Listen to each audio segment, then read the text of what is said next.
Welcome in to Bit Socon. The streak is over. The drought is over for Samford. Samford has won their first Socon title ever. They're back to the NCAA tournament for the first time in 24 years. 24 years. Unreal. Um, Watching the Samford celebration still going on out here. 30 minutes after the game. Uh, Yeah. these guys love it, and the Samford faithful, those that came, shout out them. Um, don't want to. We'll talk about them more. Not the best crowd for them, but it was enough, and they did what they've done all year, and they won a game against a team worse than them. Really, that's the truth. Really and truly, they've been great all year. They've been the best team in the SoCon. Controlled tonight's game. Matt, what were your thoughts today? Yeah, it's you know, as much as you may hate Samford, it is cool to see, the fans that are here really embracing this. And, some of us may not have believed in buckyball and the deep rotations and the pressing and all that kind of stuff as the year went on. But, once you get into the SoCon tournament, it's all about matchups, and they drew the 7 seed somehow in the title game, and that played to their benefit a little bit. But they still went out and executed and did what they've done all year, so a lot of credit to them. Yeah, the streak continues for the 7 seed too. Actually, just in general, 4 games in 4 days still has never been done. ETSU was close tonight. It kind of felt like they ran out of gas, but I wouldn't even put it on 4 games in 4 days. They just ran, into a really good team in Samford, and as good as ETSU has shot the ball in this tournament, they're not a 3-point shooting team, and they needed some shooting late, and they couldn't get it. Credit to those ETSU guys, though. I got to say, it is a historic run to a point. You would say almost historic. That feels like it takes away from them. But then again, I think with Chattanooga last year, they would have been historic if they won it as a 7 seed, and you don't talk about them a ton anymore.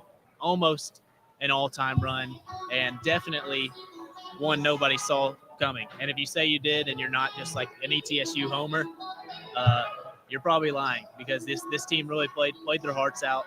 Jaden Seymour, Ebby Asamoah, Amari Peterson, all conference or all tournament players. I gave Karan Boyd an all conference tournament vote. Now he didn't get it. We gave, for some reason, other media members gave like a David Thomas vote. So he played great in his 2 games, but I couldn't give a vote to quarterfinals guys. George, their most outstanding player. He's been unbelievable. He's played every bit like he was the best player in the conference in this entire tournament. He had 25 and 9 today. Jermaine Marshall was awesome, 23 and 8. Those guys, best front court in the SoCon without a doubt, have been all year, and they were not letting them lose this game. Those are 2 big-time competitors. It was impressive from them.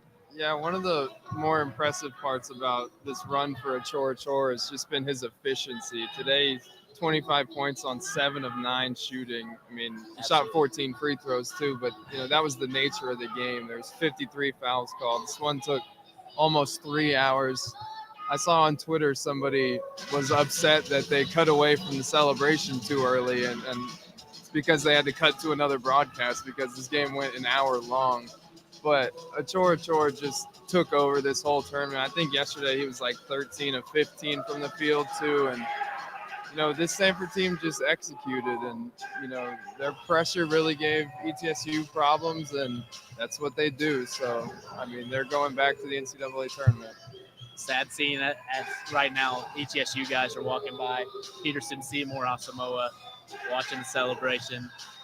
Shout out them, though. No Stephon Diggs stand and watch the celebration picture being taken.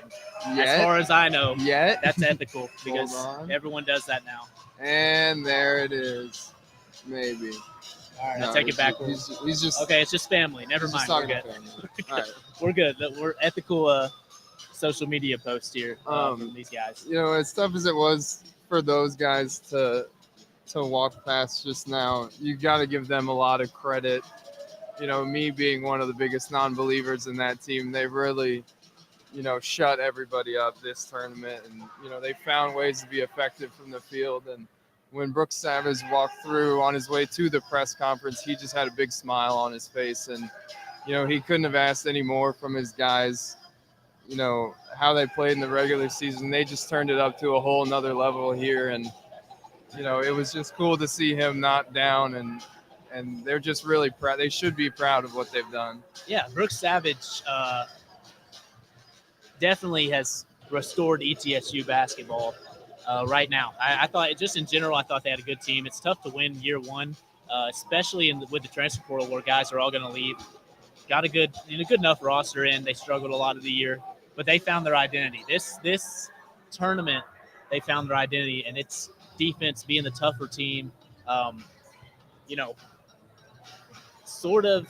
I don't even know how to explain it. Just getting a bunch of great athletes, being super tough, super physical, and 110%. I related it to Rick Barnes last night in Tennessee, just how they play every game like it's their last. If ETSU can get more guys in, especially more talented offensive players next year, they're gonna be really good. And I know Brooks is super excited to get into the portal this year, and I have no doubt that he's gonna be able to recruit guys. He seems like a guy that can recruit, and after this run with these guys, and they're gonna return everyone, it's gonna be a lot easier to fill in those cracks than it's been in the past. Yeah, Brooks may be one of the only coaches in the country that, as he's walking back from the press conference towards the locker room, is not only like talking to people because they want to talk to him, he's like looking to engage with fans, and his mood is just undeterred, and I think that's super cool to see for them. Absolutely. Let's talk Samford. Let's talk just in general this whole year. Buckyball is for real, I guess. It really is, and it's been so successful in the regular season ever since he's been here, really, outside the first year. And he finally beat the stereotype that he couldn't win in March. It's been, some tough draw last year, getting the best player in the conference coming back from injury in the first round, and who also the whole team went nuclear. Lost the year before, said it wasn't going to happen again. Obviously it did, but man, shout out Buckyball, shout out Bucky McMillan. True program changer there at Samford, and I know fans are hoping they can keep him as long as possible. It feels like a guy that's going to get a ton of interest this year in the coaching searches, but I think he's going to be a lot like Bob Ritchie. I think he's not going to leave. He doesn't seem like the kind of – there's coaches out there that are here, like, I'm here to get my wins and get out. Just keep on moving up. I think Bucky, obviously every coach wants to be at the pinnacle of the game, but I don't think he's just here to take the quickest check possible. If a bad job comes around, it's going to really pay him. Somebody's trying to take the rim off. Yeah. You get the net, you don't get the rim. Yeah, if a bad job comes around that's just trying to pay him, I don't think he leaves for that. So Samford fans, cross your fingers after this year, because especially if they can return some of these guys next year, it's going to be really exciting. But for this year, for right now, let's talk. Let's continue with the game. We got to say this: 53 fouls were called tonight, and I'm not one to ever blame the game on the refs. And I don't think this one is any different than any other ones. You can't blame the game on the refs. There's always things, pretty much always something you could do to win the game. ETSU got behind. They were battling back all game. Sure, the refs didn't help them, but there were plenty of opportunities for them to do the thing. Now, in saying that, man, bad look on national TV. Our game goes 2 hours, 45 minutes. Everyone's like, man, why are these Socon games so long? I put a picture of the stat sheet where all of ETSU's players had 3 or 4 fouls, and even a guy on the bench had 4. It was I don't want to say embarrassing. It wasn't embarrassing, but it was hard to watch, man. It was so poorly officiated. ETSU definitely got the short end of the stick on calls. Still, once again, ETSU did not lose this game because of the refs. But man, it's hard to leave that game not feeling like an even better game was missed because of how stagnant the game became. It was super interesting because I feel like ETSU and Chattanooga last night, especially the last 8 or so minutes of regulation and into overtime, was way more physical of a game than this one. And I feel like there was less foul calls called down the stretch in that one. And this one, I just felt like every time somebody hit the deck or every contact on a rebound, the whistle just blew, and there was what almost 70 free throws shot in this one, and ETSU shot 15 of 29 at the free throw line, which you got to be kicking yourself if you're ETSU. They left so many points on the board, and this could have been a completely different game, but that was just kind of the nature of it. You saw just the energy for them just fell off at a certain point. They came out, Asamoah and Peterson were going, and then As Jermaine Marshall and George were just, they've still not stopped talking Yeah, since the game. Shout out. those guys got their rest every time they hit the floor. They stayed down for a little bit, but the 4 games in 4 days is just, it's a very real thing. And once you get into that second half, playing a team that's pressing you over and over again, some of the jumpers get short, and then maybe once you get in the paint, you start overcompensating for the tired legs. Some of those bunnies were hitting the back of the rim, but that's just how tough it is to win a Socon championship, especially when you get a team like Furman or Samford. Like Furman. Speaking of that, the original all tournament voting had Furman and Chattanooga on it still from last year. We had to get that. We had to get it fixed, unless they were the Socon was scripted and the script didn't go to plan exactly. Maybe Furman's still on my mind because Jim Tanner said if Samford wins the title and no fans are around to see it, does Furman get to keep it? Let's talk about that. And that's probably the best thing to start off about Brooks Savage and ETSU hopefully being back to contention in the Socon next year, building momentum. ETSU crowd was awesome. This is going to be really fun in years to come if ETSU can continue to compete with the history they have and how they showed out tonight. I'd say it was 85-15 ETSU. Oh, yeah. Mm-hmm. I mean, and it was electric. And I think that's a lot of why I almost feel like I was not feeling like Samford was playing as good as they had, because the Samford crowd was just behind the bench and then half of another section. It was disappointing. And I think a lot of it, I will say this, part of that falls on Samford University. They had a bus take students to the game. I remember $50. Yeah, you had to charging the pay. kids First of all, it's spring break, but they charged kids $50 for the day to go to the Socon tournament, to get in the car and ride for 5-6 hours. $50 for the ride there and back. Come on, Samford, y'all got money. I know you have a donor. You've got a donor that says y'all can outbid Power 5 schools. How do you charge? Which one is it? How do you charge college students $50 to come to a game? I can't get my friends to pay $50 to go to like the NBA finals. When I was in college, my friends were broke. College students do not have money. They don't spend money well. They don't save money well. And you're asking guys to spend $50 to come to the game, and you can only bring one bus, and then you post a video of it. That was brutal. And you can see all the empty seats on the bus. A little bit embarrassing, and maybe it's partially they haven't been here before. It's kind of the truth, but you can't. I don't know. That's got to change in the future. This wasn't an embarrassing crowd. They were loud, but really, really and truly, what it reminded me of. I told Matt. So I was at the Kentucky St. Peter's years ago, and Kentucky travels unreal. The end of the game reminded me of the little bitty St. Peter's crowd going crazy when St. Peter's won that game, or like in overtime when they, the game was over, all that. That's what it reminded me of when Samford won, or they were shooting free throws. The game was sealed. It was that significant of a difference. I don't know. I don't want to say it's embarrassing, but they've got to get fan engagement more, because this Samford team has been a special team. Bucky McMillan's a special coach. This is a special group, and this program is on the rise, especially as long as Bucky is there. It's got to get better than this. I don't remember. I think they finished like 7th in attendance in home games even. Man, I know there's Samford people out there. I've been shocked covering the league how many people I've interacted with from Samford, how many alum and stuff like that. something from the top they've got to really push next year to get people to games, and especially here in Asheville when you're as good as you are like they were this year. Yeah, this doesn't really apply to me as a UTC student, but like even Chattanooga sent out an email offering a free bus if the team made it to the championship game, and Right. I They brought have to two buses imagine. a few years ago. Oh yeah, but I mean, if you're Samford, how do you see everything circling around in the media this week about how the team hasn't gone to the NCAA tournament in 24 years? And I get, you're a college student, but $50 is the money will come back to you one day. Yes and no. I have friends.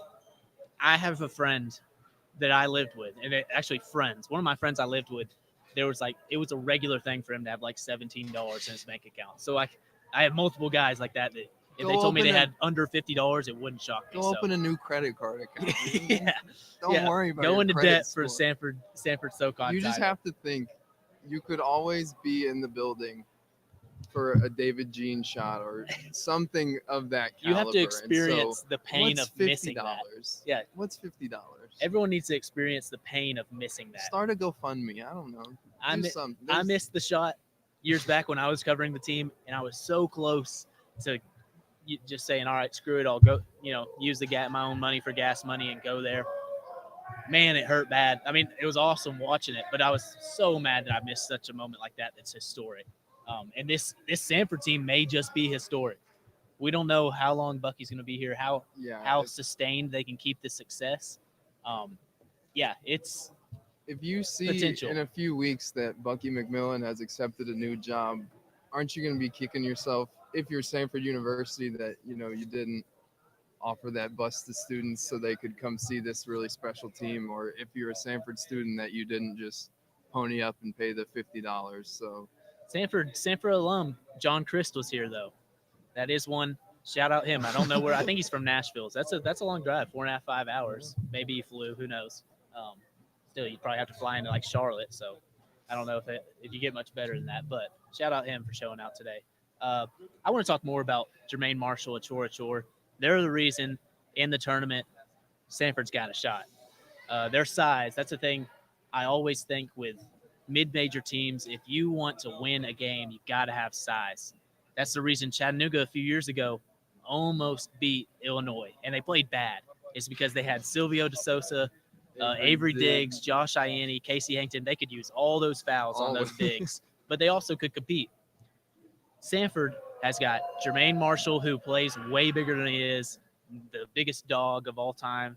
Actually, he's got competition, and that's his front court mate, Achor. Achor is also a dog. They both really compete and can play. Riley Allensbach's been good.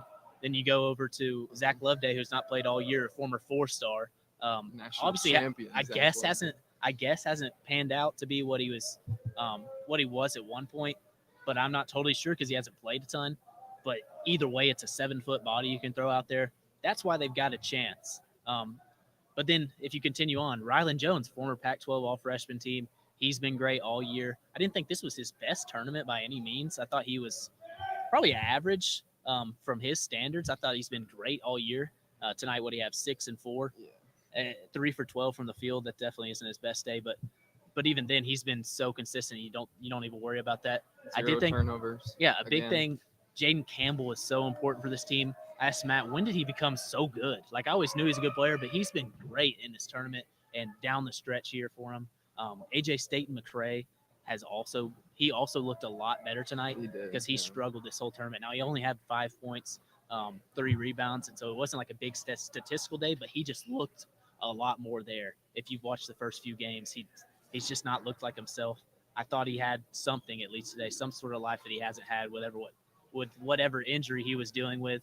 Another guy that struggled, Nathan Johnson. I forgot about Biggs. He didn't have a great tournament, but he's been really good all year. They've got so many dudes. Garrett Hicks had a big first game. I think they've got a shot. I don't know until we see the actual bracketology, who they've got a shot against. But we were looking at it. They've got a shot, especially if they're a 12, 11 seed. Do you have the bracketology up? He doesn't. We looked at it. It's going to be really tough if they get screwed with a 13 seed, kind of like Chattanooga did a few years back. and they got Illinois. They got Kofi Coburn, who nobody in the nation could guard, let alone a team of mid-major bigs. Um, and the four seeds are tough this year, especially if some guys drop.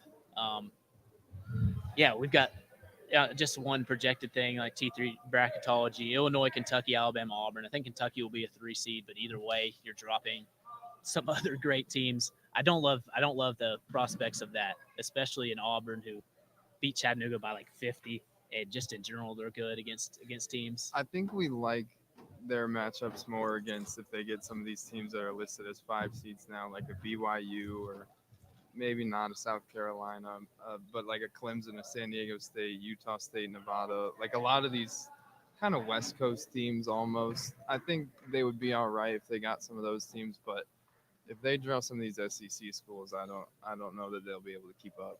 So Sanford's probably going to be a trendy upset pick coming into the tournament just because people know who they are.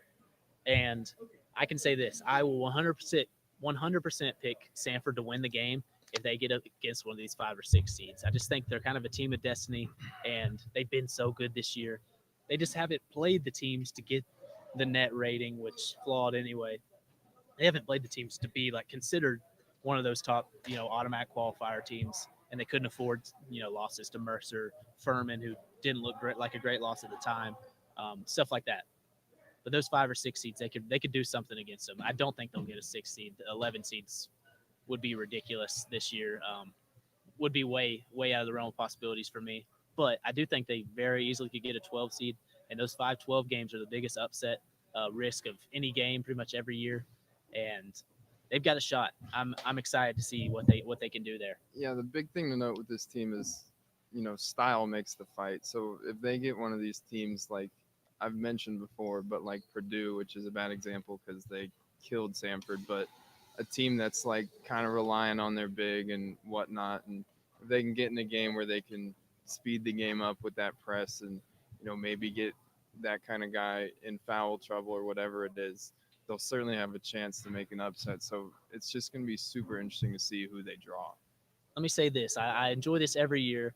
It's Socon fans becoming Samford fans or Furman fans, Chattanooga fans, ETSU fans, whoever wins it.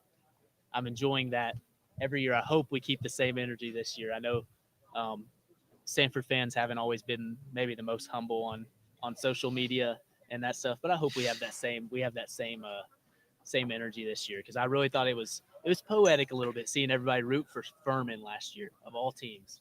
Everybody was hyping up Furman and was hyped when JP McGee's hit that shot. It's SoCon against the world. That's all I know this year. Yeah, the more you kind of learn about this team and things like that, like I read that recruiting a chore, Bucky McMillan, it was kind of late in the recruiting process, and Bucky found some money in the recruiting budget enough to get a flight down to wherever a chore was, and just Yeah, one just me. Yeah, just me. convinced him to come to Samford, and he gets buy-in from Rylan Jones, who's one of the smartest players on the floor all the time, and gets Oak Hill Josh Holloway to come and play 15 minutes a game, and 1,500-point scorer Garrett Hicks to come in and play 15 minutes a game, and Allensbach and all these other guys. It all just stems from Bucky. So this is just an easy team to root for, in all honesty. Bucky's a program builder. He's a pretty easy guy to root for just in general. Um, Man, I know he's going to be considered for big jobs this year. He's done it all the right way. It says a lot about him, like you said, that he can get a Garrett Hicks to come off the bench. He can win Josh Holloway over Chattanooga to come off the bench. He would have been at that point starting at Chattanooga whenever he committed. That would have been, I think they were telling him that likely. Obviously, coaches don't always say that, but would have told him he had a good chance of starting. Get a Riley Allensbach after Rick Stansbury leaves WKU. They've got him over a lot of good schools, Chattanooga, Furman, those type of schools. Yeah, his recruiting's been unreal.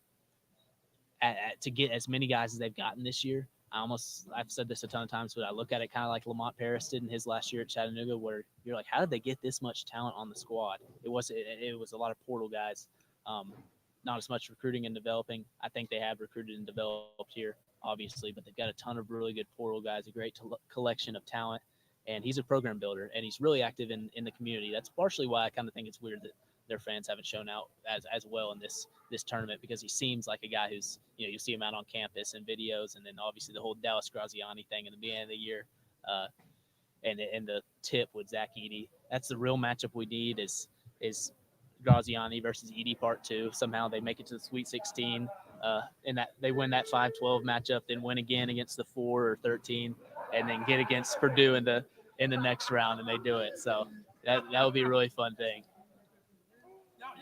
Yeah, you want to hop on here, Jermaine? Come here, I got something to say. Hey, alive, yo. hey, Yo. hey, y'all hate, Yo. hey, y'all hate us a lot. On Samford. Listen, We hey, number one. What y'all gonna say now? yes, hey, he's a dog. RJ, He's pull a up. dog. Hey, this the best Hey. point line in the country. Pull Hey, up. Pull hey, up. no, RJ, pull up. man. Pull up. Hey, nothing to get it. What you gonna say now? Hey, they can't say nothing, man. Sorry, gonna say now. Hey, he's a dog. He killed everybody. We beat all y'all. I ain't gonna lie. Buckyball here to stay too. This ain't nothing new. This is not the first one, and it definitely won't be the last one. Let's get it, baby. Get used to it. Actually, I think this is the first one, but it's definitely not the last. Hey, shout out ETSU though. Yo, good job. I don't know if we need any more episodes, to be honest with Oh, you. that's beautiful. That is That is beautiful. That's probably it, man. I love ending on that note. If you can't root for that Hey, that's- team, I don't know what to tell you. That's 2-Bit Socon this year. We appreciate everyone who's tuned in all year, I love you listened guys. all year. We'll see about next year, but we definitely will keep watching the Socon. We'll stay active on Twitter. Absolutely. We love you guys, and we'll see you next year or this off season whenever we do another episode again. Great season, Socon.